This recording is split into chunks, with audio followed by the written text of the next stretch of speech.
dhiiga isaanii keessatti kan argame yoo ta'u, kanneen 690,090 ta'an immoo du'aniiru.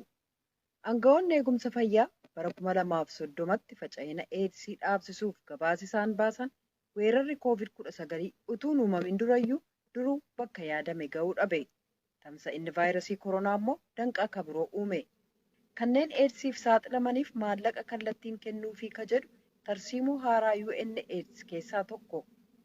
Nezerlaandsitti ministirii walta'iinsa daldalaa alaaf misoomaa akka ta'an Sigrid Kaag kun garuu ta'aan jiru jedhan. Ergamni qorannaa isaa Nezerlaandsiif kan kenname akka mul'isutti naannoo addunyaarraa kanneen eedsiif saaxilamaniif maallaqa ramadame keessaa dhibbarraa harka 2 qofaatu kanneen akkaan dhahaman dhaqqabaa jedhan. 62% of new HIV infections are among gay men, sex workers, drug users, and transgender people. How can we end the HIV pandemic? Dhibbarraa harka 60 kan ta'e daariqi HIV dhiirota sodoomotaa kanneen daldala quunnamtii saalaa irratti bobba'an daawaa sammuu adoochuu kanneen fayyadaman irratti baay'ata. Yoo namoota balaaf saaxilamaniif ilaalcha kenninu ta'e attamiin weerara HIV yookaan weerara ka'u ka biroo dhaabsisuu dandeenya. Moggaatti qoodamuu yookaan gochi yakkaa baay'achuun tajaajilawwan eegumsa fayyaa kana kanneen danqani. Akkanatti weerarri kun babal'ataa kana deemuu jedhan. Afrikaa bahaaf Afrikaan gama kibbaa naannolee HIVdhaan akkaan dhahaman keessaati. Naannoon kun addunyaarraa namoota HIV'n qabaman miliyoona 38 keessaa bakka namoonni vaayirasichaan qabaman miliyoonni 21 keessa jiraatani. Kanneen keessaa miliyoona 12 ka ta'an wal'aansa fayyaan argatan. Akkasuma ta'eeyyuu biyyooti uffee Saharaa gad jiranii kan akka Eswaatiniif Bootswaanaa, Eeshiyaa keessaa immoo kan akka Kaamboodiyaa fi Taayilaand keessatti imaammata namoota giddugaleessa godhate hojiirra oolchuudhaan dhibee nama ajjeesu kana dura dhaabbachuuf fooyya'inni ajaa'ibsiisaan argamee jira. UNAIDSitti daayirektara olaanaa kan ta'an Wiinii Bayaaniimaa akka jedhanitti mootummoonni namoota dhibee kanaaf akkaan saaxilaman deeggaruu irratti fuulleffachuu qabu. Imaammata siyaasaaf tolu qofaa hojiirra oolchuu utuu hin ta'in tarkaanfii ittisaa hormaata quunnamtii saalaaf tajaajila eegumsa fayyaa irratti fuulleffachuu qabu jedhan. We're going to have to be more focusing on the hotspots, not choosing what we want to. Daran irratti fuulleffachuu kan qabnu naannolee akkaan dhahaman irratti kan beeksisuu barbaannu qofaan filannu. Sababiin isaas kan nuti gochuun nutti tolu isa kana waan ta'eef garuu ragaa irratti kan hundaa'e balaan bakka jiru irratti kallattiin fuulleffachuu malee bakka ofii irratti fuulleffachuu barbaannu ta'uu hin qabu jedhan. Baay'inaan akka jedhanitti mootummoonni wal caalmaa jireenyaa HIV fi COVID-19 hammeessu gad xiqqeessuu irratti fuulleffachuu qabu. Caasaa eegumsa fayyaa jajjabeessuu, wal'aansaaf kunuunsa fayyaa kanneen barbaadaniif immoo deeggarsa kennamu cimsuu irratti fuulleffatamuu qaba. Mirga namoota dhibeef akkaan saaxilamanii eeguun weerara lamaan dhabamsiisuuf murteessaadha jedhan.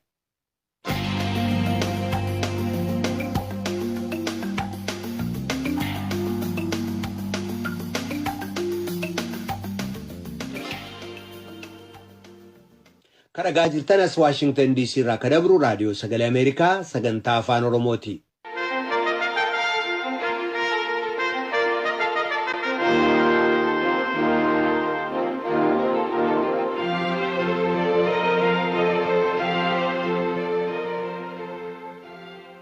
Raashiyaan buufata galaanaa Sudaan kan handaara galaana diimaatti maadhee humna galaanaa ishee ijaarrachuudhaaf waliigaltee tolfachuu ishee dubbatti. Kun hundeeffamnaan Afrikaa keessatti maadhee waraanaa Raashiyaa isa jalqabaa ta'uu isaati. Xiinxaltoonni immoo waliigalteen Sudaaniif Raashiyaa gidduutti tolfame kun hariiroo Sudaan yeroo ammaa Yuunaayitid Isteets waliin fooyyeffachuuf carraaqaa jirtu walxaxaa taasisuu mala jechuun dubbatu. Gabaasaa Naabaa Muhiddin Nugusuutu dhiyeessa. Kutaan Afrikaa bahaa keessumaa naannoon gaanfa Afrikaa jedhamuun beekamu yeroo kamiin caalaatti dhiyeenya kanaan as qalbii addunyaa hawwatee jira. Dhimmi ijoon qalbii addunyaa itti hawwate waa'ee jeequmsa Itoophiyaa keessaa haa ta'u malee oduu biraatiin garuu Raashiyaa fi Sudaan waliigaltee waraanaa tokko mallatteessuu isaaniidha. Gabaastuun VOA Nabaa Mu'addiin akka gabaasteetti Raashiyaa fi Sudaan qarqara galaana diimaa irratti buufata humna galaanaa yookiin neevii beez ijaaruudhaaf walii galanii jiru. Kana jechuun Moskoon dachee Afrikaatti yeroo jalqabaatiif buufata waraana galaanaa qabaatti jechaadha.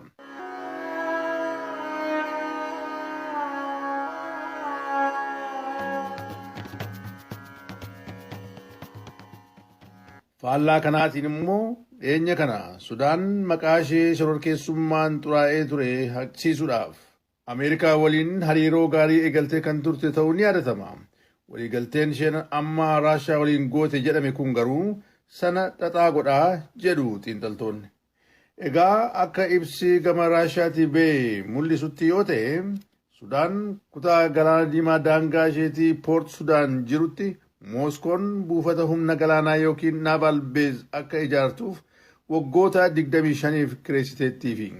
Kana qofa miti akka walta'iinsa sanaatti kiraan kun waggaa 25 boodas akka haareffamu asumaan walii galameera jetti Nobaa Mohaddiin Kartuumirraa.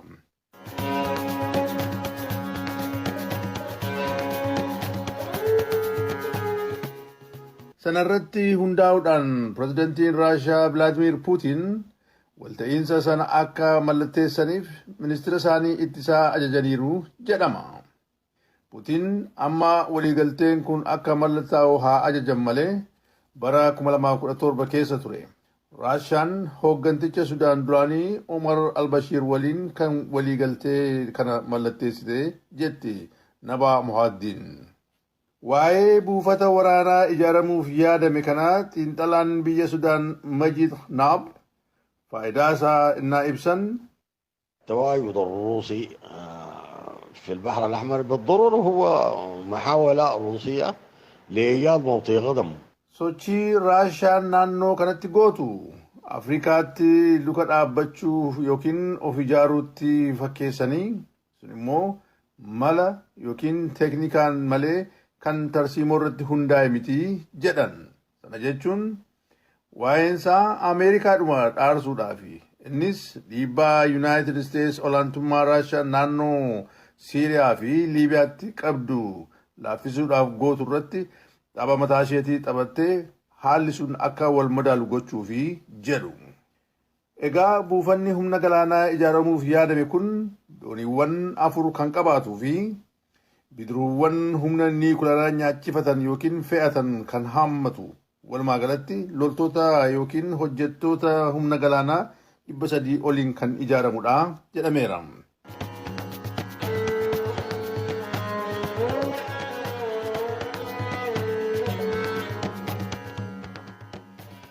Kaameruun Haarsan as Ameerikaatti beekamaa kan ta'e dhaabbata Atlantic Council damee Afrikaatiif xiinxalaa olaanaadha.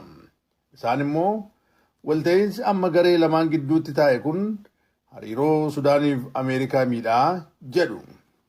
This decision makes no sense. Sudan and the West are on the verge of a new chapter in their relations with a new set of allies that can assist Sudan's. Murteen kun gatii hin qabaatu.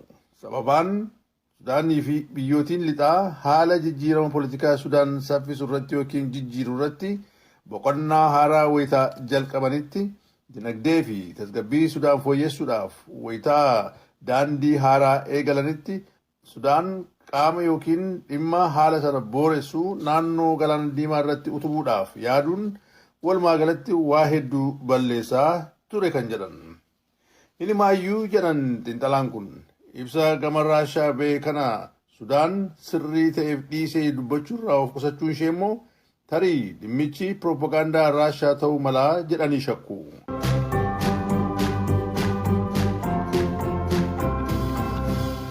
Hagaya bara 2019 aangoo kan qabate mootummaan haaraa Sudaan walta'iinsa mootummaan Albashiir duraanii Turkii, Qataarii fi Imireetii Arabaa waliin mallatteessee ture irra deebiin xiinxalaa jira yookiin immoo haga tokkoosaa haqeera. Ebila bara 2019 garuu jeneraalonni raayyaa waraanaa Sudaan aangoo qabatanii turan waliigaltee tokko Chaayinaa waliin mallatteessaniin Chaayinaan piroojeektii daandii baaburaa buufata doonii Poort Sudaanii gara kutaa Sudaan Blue Nile State wal quunnamsiisu baasii birrii biiliyoonii 3 akka hojjetamu mallatteessanii ture. Sanarratti hundaa'uudhaan xiinxalaan Sudaan Naab gama isaaniitiin walta'iinsi Raashiyaa fi Sudaan ammaa kun hawwii Chaayinaa fi Raashiyaan dhiibbaa Afrikaa irratti qabaachuuf dorgomaa jiran keessatti ni ilaalamaa jedhu. Ameerikaan garuu ijaarsa buufata humna galaanaa Raashiyaa kana laalchisee ejjennoon ishee maal akka ta'e hin beeksifne. Amma haalli walxaxaa akkasii haa dhaga'amu malee Ameerikaan Sudaaniin galmee biyyoota shororkeessummaa deeggaran keessaa baasuudhaaf murteessitee ture. Sun immoo Sudaan investoroota addunyaa akka hawwattu gochuurra darbee biyyattiidhaaf hedduu barbaachisaa kan ta'e liqa baankii addunyaarraa akka argattuuf karaa saaqaa fi jedha gabaasii bal'aa Nabaa Muhaaddiin Kartuumirraati ergame. Egaa qophiin dubbisneef dhageenya har'a kanuma ture an Nugusuu Taamireeti.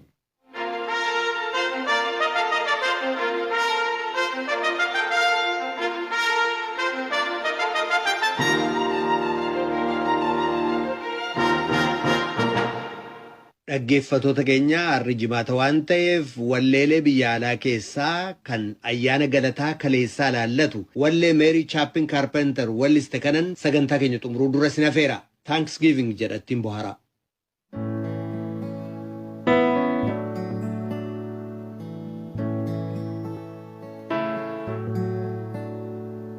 Grateful for each hand we hold, gathered round this table.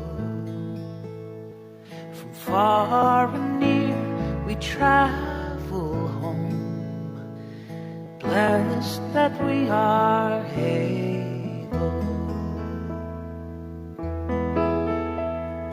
Grateful for this sheltered place, with light in every window. Saying welcome, welcome, share this feast. Come in away from sorrow. Father, mother, daughter, son, neighbor, friend, and friendless, all together, everyone, in the gift of loving kindness.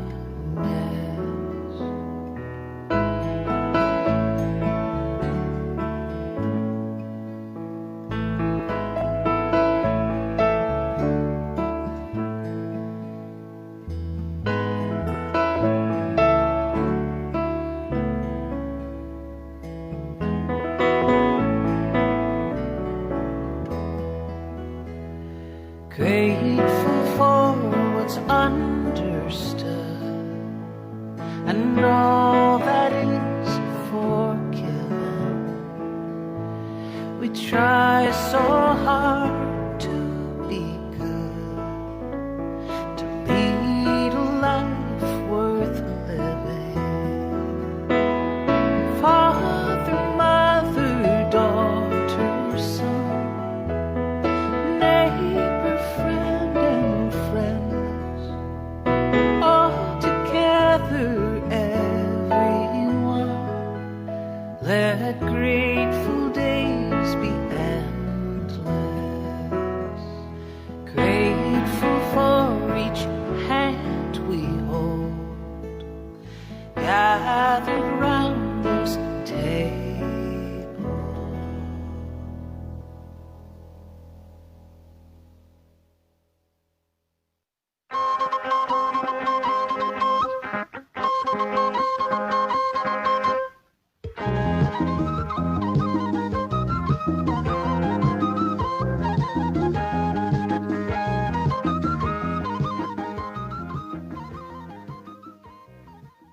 Raadiyoon Sagalee Ameerikaa galgala keessaa sa'a lamaa walakkaa jalqabee haga sa'a sadiitti meetir baandii 22 yookaan kiiloo heerzii 13,765 irratti, meetir baandii 25 yookaan kiiloo heerzii 12,040 irratti, akkasumas meetir baandii 31 yookaan kiiloo heerzii 12,485 irratti wixataa haga jimaataatti qophii afaan Oromootiin dabarsu asirratti raawwata. Sagantaa keenya idileetiin wixata walitti deebinaa, sagantaa keenya saatalaayitiin dabruun immoo bor walitti deebina dhaggeeffattoota keenya nagaatti bulaa. Amma sagantaa afaan Amaaraatu itti fufa.